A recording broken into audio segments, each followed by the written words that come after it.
ना। Hello hello hello hello hello, कैसे हो बच्चा party.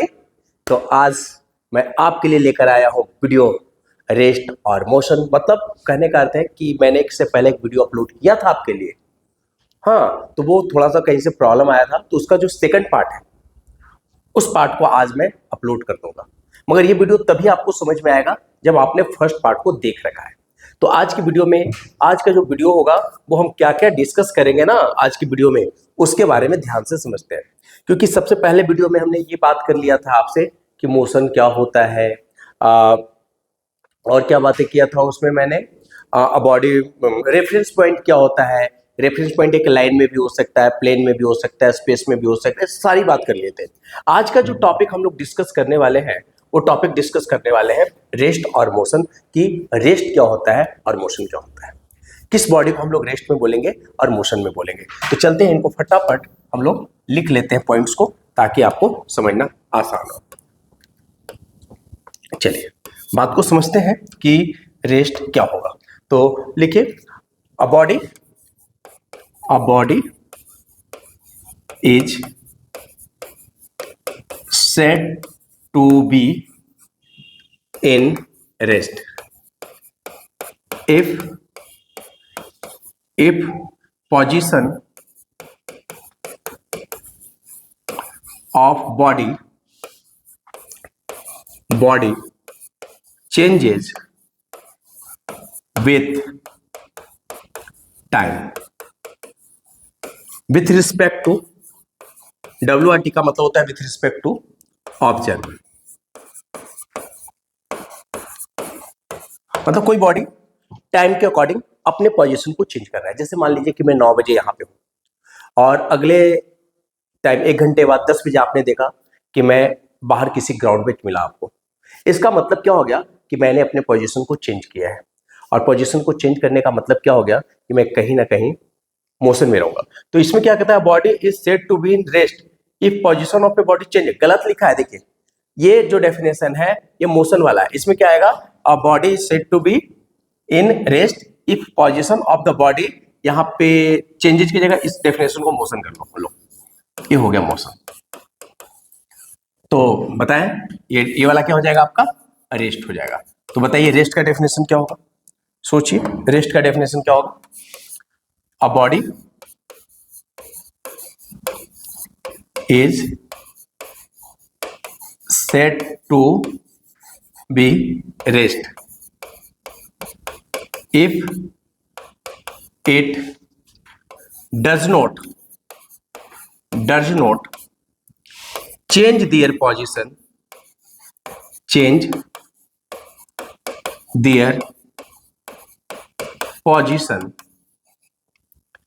with time with respect to observer. मतलब ऑब्जर्वर के अकॉर्डिंग भी वो अपने पोजीशन को चेंज नहीं कर रहा है और टाइम के अकॉर्डिंग भी अपने पोजीशन को चेंज नहीं कर रहा है, तो उसे हम लोग क्या बोलेंगे, रेस्ट बोलेंगे। और जब ऑब्जर्वर के अकॉर्डिंग और टाइम के अकॉर्डिंग अपने पोजीशन को चेंज करेगा तो क्या बोलेंगे हम लोग, मोशन बोलेंगे। एक टाइम पे क्या हो सकता है ना कि एक बॉडी किसी के लिए रेस्ट में भी हो सकता है और मोशन में भी हो सकता है। जरा सोचिए कि एक ट्रेन में 2 फ्रेंड बैठे हुए हैं, दोनों फ्रेंड एक सीट पे बैठे हुए हैं। तो एक फ्रेंड के लिए दूसरा फ्रेंड जो है वो रेस्ट में है, एक फ्रेंड के लिए दूसरा फ्रेंड जो है वो रेस्ट में है, और दूसरे फ्रेंड के लिए पहला फ्रेंड जो है वो भी रेस्ट में है। बट बाहर बैठा हुआ दोस्त कोई देख रहा है कि ट्रेन जा रहा है और ट्रेन में उसका दोस्त बैठा हुआ है। तो बाहर जो बैठा हुआ दोस्त है उस दोस्त के लिए ये दोनों फ्रेंड किस में हो जाएंगे, मोशन में हो जाएंगे। तो वही मैं बता रहा हूं कि एक टाइम में किसी बॉडी के लिए कोई बॉडी रेस्ट में भी हो सकता है और मोशन में भी हो सकता है। इसीलिए रेस्ट और मोशन जो है एक रिलेटिव टर्म्स है। मतलब मैं यहां पे लिख रहा हूं rest and motion, rest and motion both are relative terms. ये आपको समझ में आ गया होगा कि दोनों रिलेटिव टर्म्स कैसे हुआ। तो चलते हैं हम लोग अब अगले स्लाइड को, बात को समझते चलेंगे, क्लियर होते चला गया। आई होप कि ये बात क्लियर हो गया। अगला आ गया कि फिजिकल क्वांटिटी क्या होता है। तो चलते हैं फिजिकल क्वांटिटी के पास कि फिजिकल क्वांटिटी क्या होता है। देखिए, फिजिकल क्वांटिटी का मतलब होता है वैसी क्वांटिटी जिसे हम मेजर कर सकते हैं, और मेजर करने के लिए एक आपको यूनिवर्सल इंस्ट्रूमेंट की जरूरत होती है। वो इंस्ट्रूमेंट सारे जगह पे सभी के लिए वैलिड होंगे। जैसे मान लीजिए मीटर स्केल, अब यहाँ पे मान लो कि मीटर स्केल का लेंथ इतना है, तो पूरे इंडिया में मीटर स्केल का जब मेजरमेंट किया जाएगा तो इतना ही फिक्स पॉइंट बताया जाएगा। तो एक अपने को करना क्या है ना, कि फिजिकल क्वांटिटी को जानने के लिए, फिजिकल क्वांटिटी होता क्या है इसके बारे में हम लोग ये सोचते हैं कि those quantity which can be measured. मतलब फिजिकल क्वांटिटी का डेफिनेशन हम लोग बना रहे हैं, those quantity which can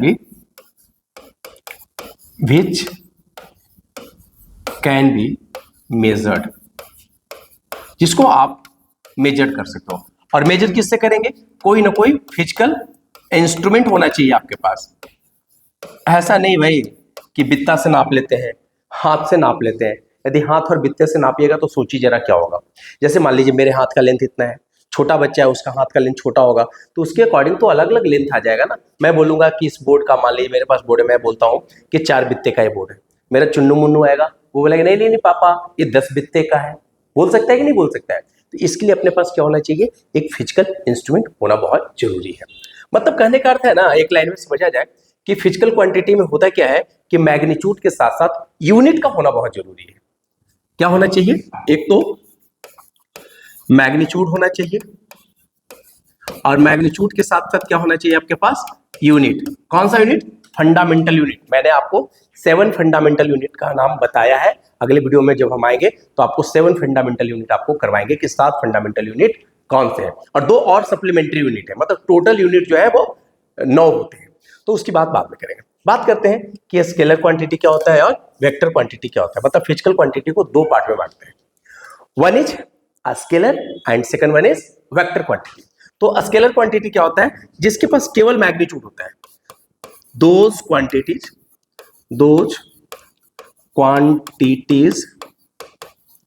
which have only magnitude, केवल मैग्नीट्यूड होगा और कुछ भी नहीं होगा। जैसे एग्जांपल की बात करें तो लेंथ, बात करें तो मास, बात करें तो टाइम, बात करें तो डिस्टेंस, है ना, ETC लिख लेते हैं। ये सारे के सारे क्या है आपके पास, स्केलर क्वांटिटी है ना। एक और एग्जांपल डाल सकते हैं, सबसे बेस्ट एग्जांपल स्पीड। ये सारे के सारे क्या होते हैं, स्केलर क्वांटिटी होते हैं। इनके पास डायरेक्शन का कोई आइडिया नहीं होता है। वेक्टर क्वांटिटी क्या होता है, those quantity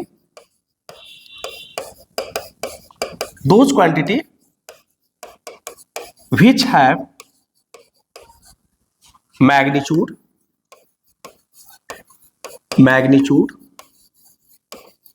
as well as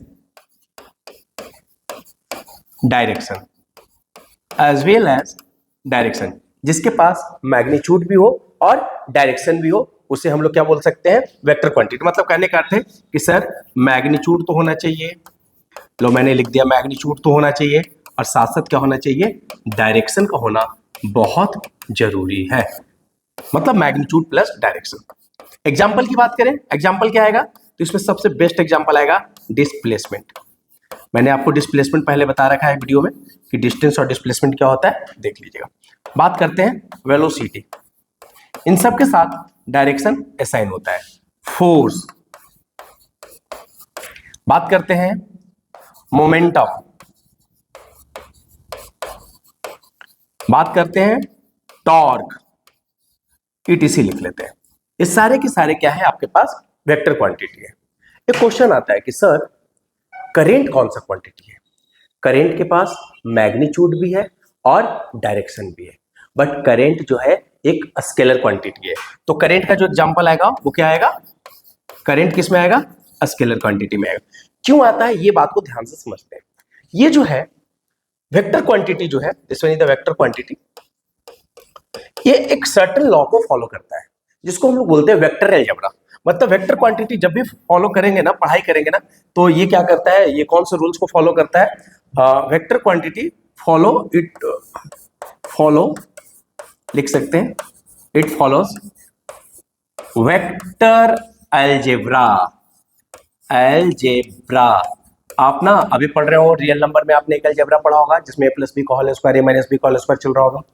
higher class में जाएंगे तो बुलियन एलजेब्रा पढ़ने को मिलेगा, और 11th क्लास के जब फिजिक्स आप पढ़ेंगे ना, वहां पे आपको क्या मिलेगा, वेक्टर एलजेब्रा मिलेगा। तो वेक्टर क्वांटिटी वो होते हैं जो वेक्टर एलजेब्रा को फॉलो करते हैं। करेंट जो है वेक्टर एलजेब्रा को फॉलो नहीं करता है, दैट्स व्हाई करेंट कौन सा क्वांटिटी है, स्केलर क्वांटिटी है। आपको स्केलर और वेक्टर की बात समझ में आ गया होगा।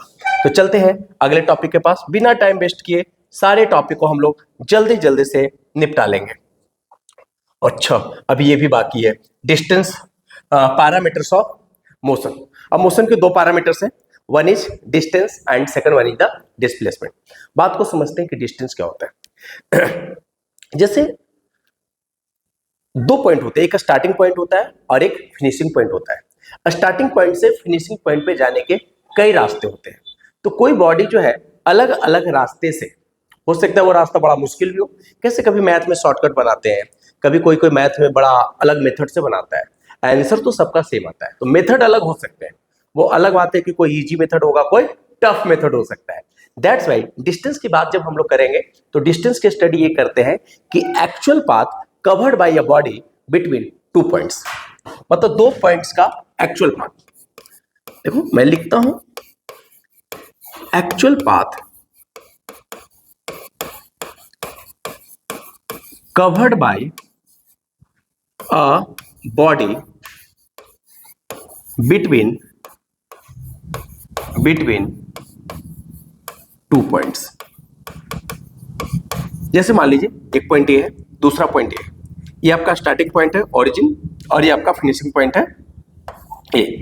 ओ से ए पे जाने का बहुत सारे रास्ता हो सकते हैं। आप ऐसे भी जा सकते हैं, आप ऐसे भी घूम के जा सकते हैं, आप सीधे भी जा सकते हैं, जाने का अलग अलग तरीका है। तो जो पाथ को आपने कवर किया है उसी को हम लोग डिस्टेंस बोलते हैं। इसका यूनिट क्या होगा, यूनिट ऑफ जो डिस्टेंस होता है वो होता है मीटर। ऐसा यूनिट क्या होता है, मीटर। मैं लिख देता हूं ऐसा यूनिट। और बड़े बड़े डिस्टेंस को, लॉन्ग डिस्टेंस को कवर करने के लिए जो हम लोग यूनिट कवर करते हैं वो क्या होता है, किलोमीटर। किलोमीटर से हम लोग बड़े बड़े डिस्टेंस को मेजर करते हैं। जबकि डिस्प्लेसमेंट क्या होता है, ध्यान से समझिएगा, स्टार्टिंग पॉइंट है, फिनिशिंग पॉइंट है, वहां से एक सीधा स्ट्रेट लाइन डाल देना है। और आपको पता होना चाहिए कि स्ट्रेट लाइन जो है ना वो सबसे छोटा लाइन होता है। तो डिस्प्लेसमेंट को भी हम लोग अच्छा एक चीज और, डिस्टेंस को जो रिप्रेजेंट करते हैं ना वो कैपिटल डी से रिप्रेजेंट करते हैं, और डिस्प्लेसमेंट को जो रिप्रेजेंट करते हैं हम लोग एस से रिप्रेजेंट करते हैं। इसको नोट कर लीजिए, स्मॉल एस लिख लीजिए, स्मॉल एस से रिप्रेजेंट करते हैं। तो चलते हैं डिस्प्लेसमेंट के बाद। It is the shortest path, it is the shortest path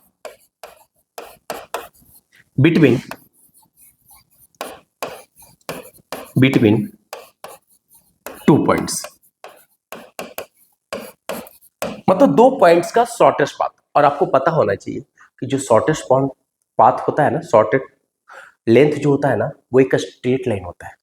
उसे एक्चुअल पाथ से कोई लेना देना नहीं होता है। वो ये सोचता है कि ये स्टार्टिंग पॉइंट है, ये फिनिशिंग पॉइंट है, वहां से एक सीधा लाइन ड्रॉ कर देना है। वो क्या कहलाता है, आपका स्ट्रेट लाइन। और वही स्ट्रेट लाइन जो होता है वो शॉर्टेस्ट लाइन होता है। तो shortest path between two points is known as displacement. इसका एग्जांपल करेंगे और क्लियर हो जाएगा। इसका भी यूनिट क्या होता है, ऐसा यूनिट जो होगा मैं लिख दे रहा हूं, ऐसा यूनिट इज मीटर। एंड बड़े बड़े यूनिट को रिप्रेजेंट करने के लिए क्या यूज करते हैं हम लोग, किलोमीटर। तो ये इसका दोनों यूनिट है। जैसे एक एग्जांपल लेकर के हम आपको समझाने की कोशिश करते हैं, इसको पहले आराम से नोट कर लें। जैसे समझते हैं, जैसे मान लीजिए कि कोई ऑब्जेक्ट है, वो यहां से चलना स्टार्ट किया 3 मीटर और यहां आ गया 4 मीटर। अब ये है O, ये है A और ये है B। मैंने आपसे पूछा कि व्हाट इज द डिस्टेंस। देखिए डिस्टेंस जो होगा वो डिस्टेंस होगा OA प्लस AB। OA कितना है 3 और AB कितना है 4, टोटल डिस्टेंस जो कवर किया उसने 7 मीटर किया। मगर जब डिस्प्लेसमेंट की बात करते हैं तो ये देखिए पाथ आपको क्लियर करते हैं, ये 3 है, ये 4 है, ये स्टार्टिंग पॉइंट है ए और बी। अब हमें क्या करना है, ये स्टार्टिंग पॉइंट है, ये फिनिशिंग पॉइंट है, इनसे एक स्ट्रेट लाइन ड्रॉ कर देना है। ये जो होगा, ये जो लाइंस आप देख रहे हैं, ये इसका डिस्प्लेसमेंट होगा। और इस डिस्प्लेसमेंट को कवर करने के लिए हम लोग रूल्स लगाते हैं, बहुत सारे पाइथागोरस रूल्स लगा लेंगे और पाइथागोरस के हेल्प से हम आसानी से निकाल लेंगे। तो ये आपका 90 डिग्री है और ये आपका हाइपोटेनस है। तो आपने पढ़ा होगा कि एच स्क्वायर जो होता है वो P square plus B square के बराबर होता है। तो एच स्क्वायर क्या हो जाएगा, what is the value of P square, P कितना है देखिए, ए बी का स्क्वायर, ए बी कितना है 4 का स्क्वायर, बी स्क्वायर कितना है 3 का स्क्वायर।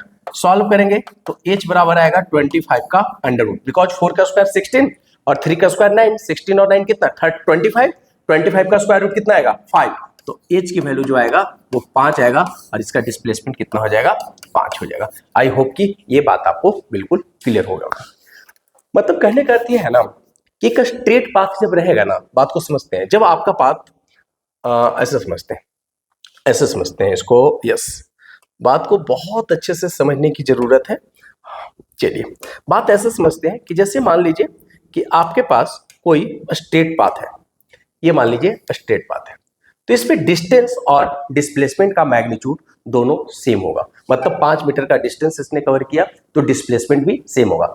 ये कब होगा, जब आपका पाथ स्ट्रेट होगा। बट यदि आप बात करते हैं एक सर्किल की बात करते हैं, जब सर्किल की बात करते हैं, मान लीजिए कि ऑब्जेक्ट यहां से चलना स्टार्ट किया, तो ऑब्जेक्ट चलते चलते घूम करके यहाँ पे आया।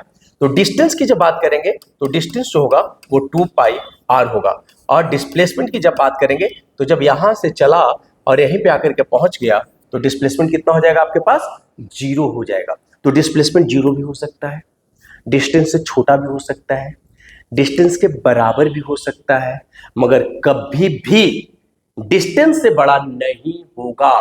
क्या क्या मैंने बताया, देखिए डिस्टेंस जो होगा वो डिस्प्लेसमेंट से बड़ा हो सकता है, डिस्टेंस जो है वो डिस्प्लेसमेंट से बराबर हो सकता है, डिस्प्लेसमेंट जो है वो आपका 0 हो सकता है।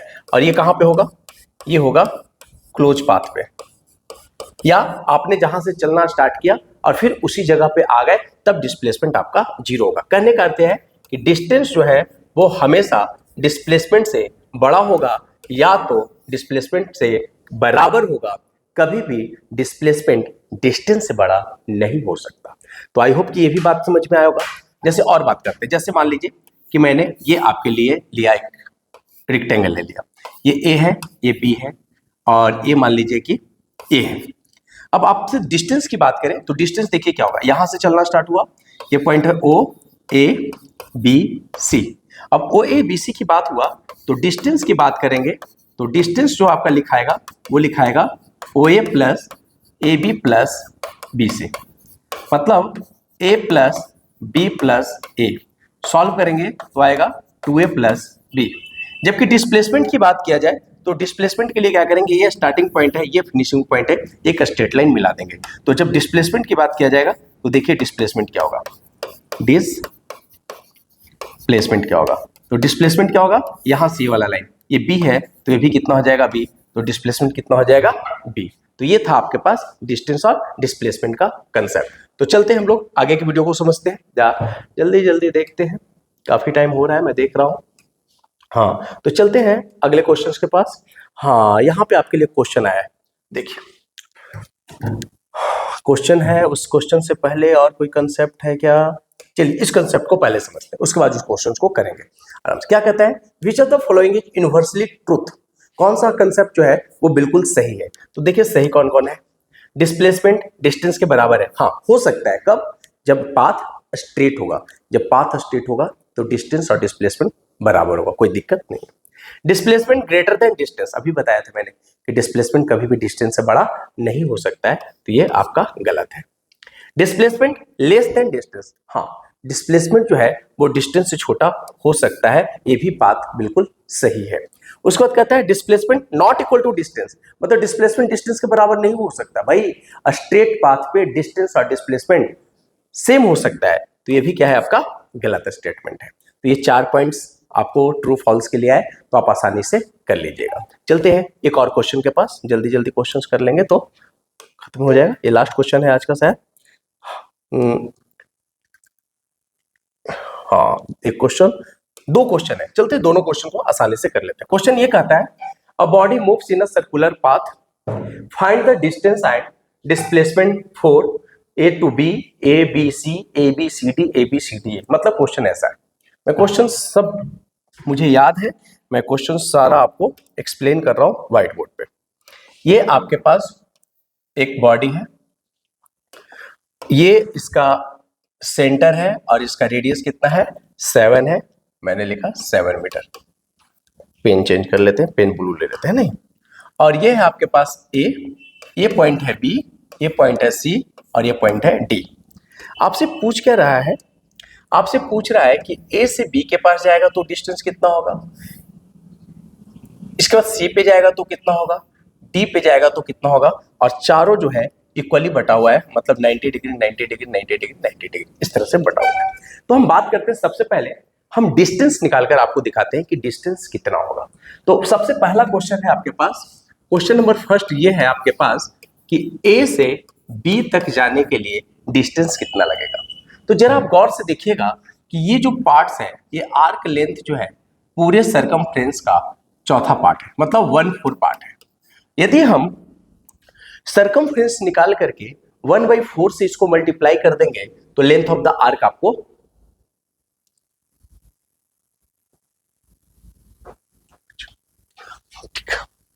अच्छा ऊपर नहीं दिख रहा होगा, नीचे ला रहा है, ठीक है।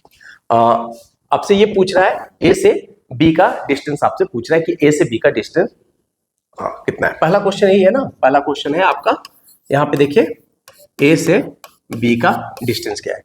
तो यहाँ पे हम बात करें ए से बी का डिस्टेंस करते हैं। तो अभी क्या बता रहे थे कि ये आपका क्वार्टर पार्ट है। तो सर्कल, सबसे पहला काम कीजिए कि सर्कल का सरकमफेरेंस निकालिए।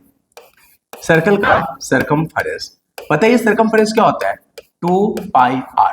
तो 2π की वैल्यू कितना 22/7 और रेडियस कितना 7, 7 से 7 कट गया, what is the answer 44 metre. मतलब सरकमफेरेंस है 44। आपको क्या निकालना है distance between A to B. तो इसका जब डिस्टेंस निकालेंगे, ध्यान से समझिएगा, तो ये डिस्टेंस कितना है पूरे सरकमफ्रेंस का 1/4 पार्ट है।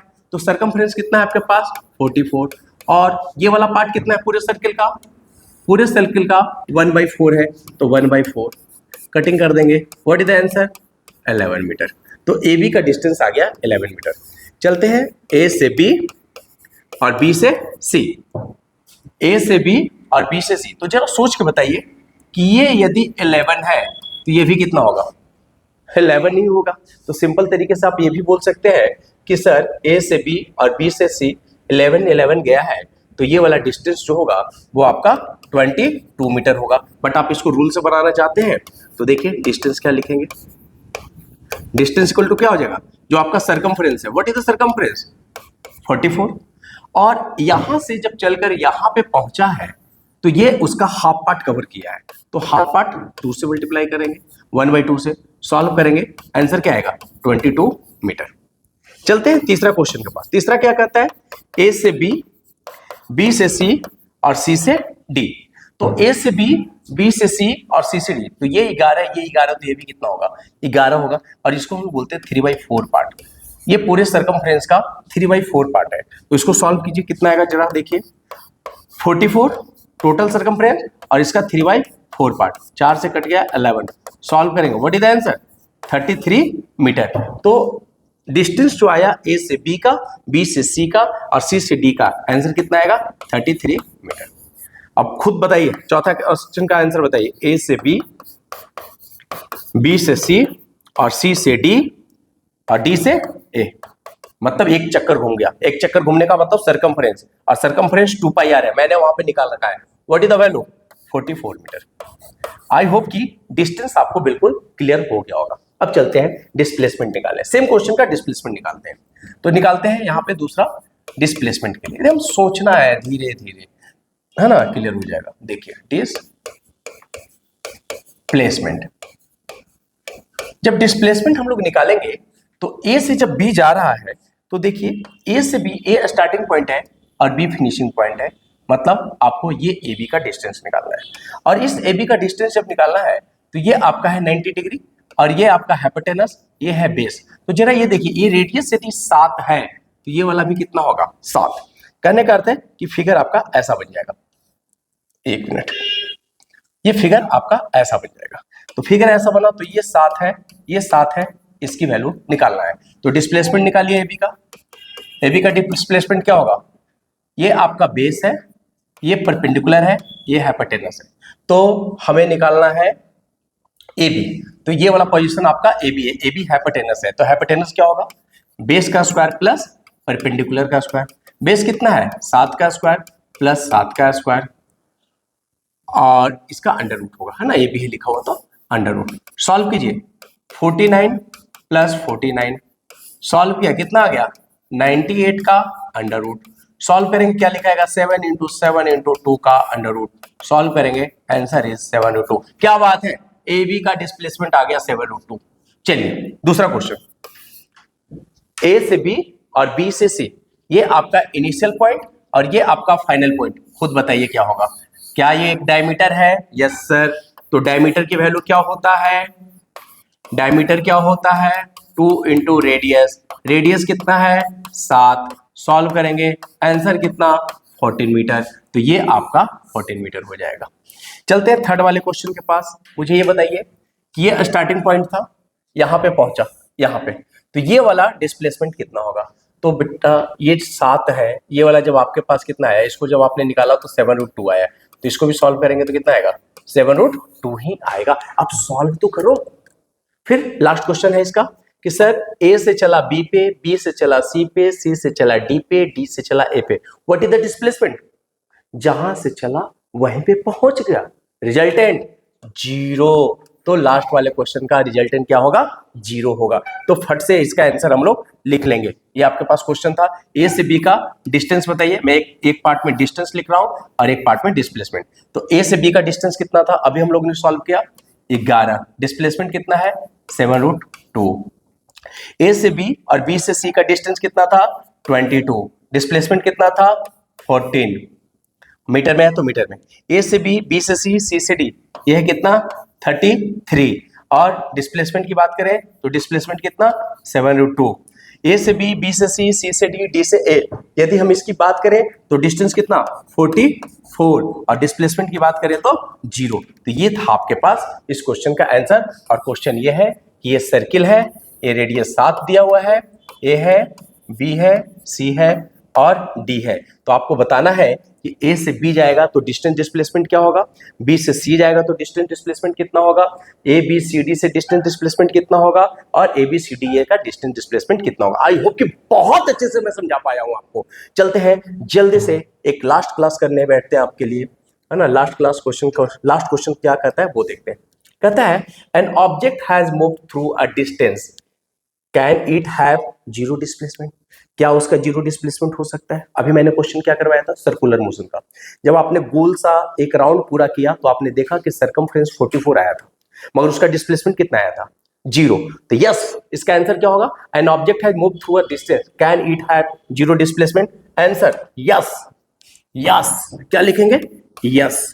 अब बात करते हैं कि कहां पे इसका डिस्प्लेसमेंट 0 होगा और डिस्टेंस 0 नहीं होगा। जब एक किसी सर्कुलर पाथ पे मूव करेगा, क्लोज पाथ पे मूव करेगा, तो लिखते हैं when object moved, when object moved in a round path, या आप इसको बोल सकते हैं क्लोज पाथ, ऐसे कर देते हैं, राउंड पाथ या क्लोज पाथ।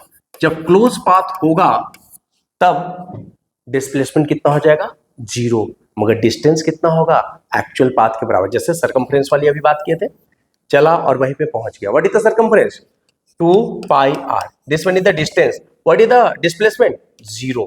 तो ये था आज का क्लास और आई होप कि डिस्टेंस और डिस्प्लेसमेंट का कंसेप्ट मैंने आपको बहुत अच्छे से समझा दिया क्लास 9 लेवल का। तो प्यारे बच्चों, मैं आपके लिए इतना मेहनत करके वीडियो बना रहा हूं, क्या आप अपने फिंगर से चैनल को सब्सक्राइब नहीं करेंगे? क्योंकि आपका बड़ा भाई आपके लिए मेहनत करके वीडियो बना करके आपको पहुंचा रहा है। तो प्लीज चैनल पे बने रहिए, मेरे चैनल को सब्सक्राइब कीजिए। मेरा चैनल आपको पता होगा, Chanakya online class Jehanabad. Insta भी है अपने पास, इसको फॉलो कीजिए, चाणक्य कोचिंग एंड लाइब्रेरी। और जल्दी से क्लास 9, 8, 7 का बैच स्टार्ट हो चुका है, 10th का भी बैच कंप्लीट फुल हो चुका है, मगर 9th, 8, 7 में यदि आपको जुड़ना है तो जल्दी से चाणक्य कोचिंग सेंटर को ज्वाइन कीजिए विदाउट एनी डिले, क्योंकि क्लासेस स्टार्ट हो चुका है। आज का क्लास यहीं पे रहेगा। आपका प्यारा बड़ा भाई चंदन। Thank you.